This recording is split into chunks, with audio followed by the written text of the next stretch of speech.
कर्मण्येवाधिकारस्ते मा फलेषु कदाचन माँ कर्मफल हेतुर्भुर्मा ते संगोस्त्व कर्मणि।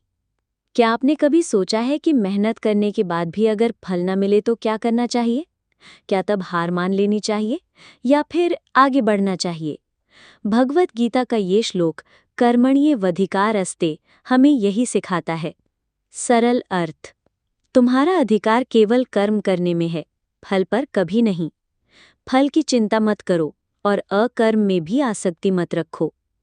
ये श्लोक जीवन का संतुलन है। जब हम फल की चिंता छोड़ते हैं तब हम वर्तमान में जीते हैं। हमारा मन भविष्य की चिंता में नहीं भटकता। एक उदाहरण लीजिए। एक किसान की कल्पना कीजिए। वो बीज बोता है, सिंचाई करता है, देखभाल करता है, लेकिन क्या वो फसल के फल को जबरदस्ती ला सकता है? नहीं। उसका काम है कर्म करना। फसल आएगी या नहीं, ये प्रकृति पर निर्भर है।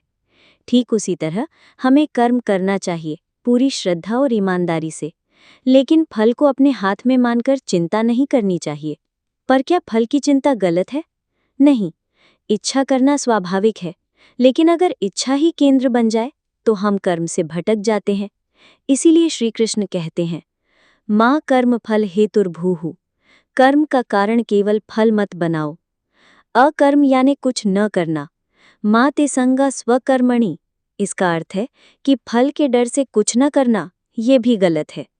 कई बार हम असफलता के डर से प्रयास ही नहीं छोड़ देते, लेकिन गीता कहती है कि कर्म करना धर्म है, प्रयास ही पूजा है।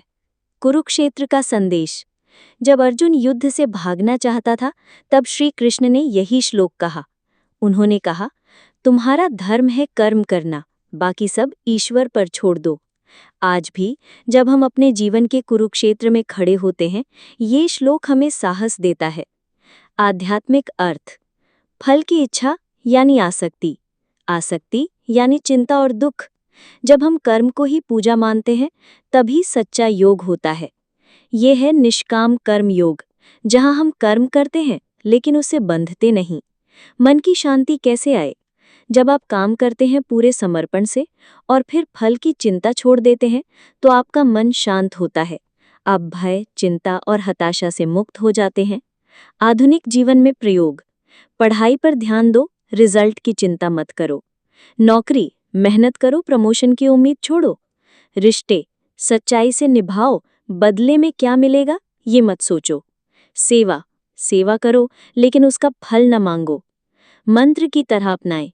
हर सुबह खुद से कहें, मैं कर्म करूंगा पूरी निष्ठा से, फल कैसा होगा ये ईश्वर पर छोड़ दूंगा। निष्कर्ष, ये श्लोक सिर्फ एक धार्मिक वाक्य नहीं, ये जीवन की कला है। ये डर को मिटाता है, ये कर्म में लगन लाता है, ये हमें वर्तमान में लाता है।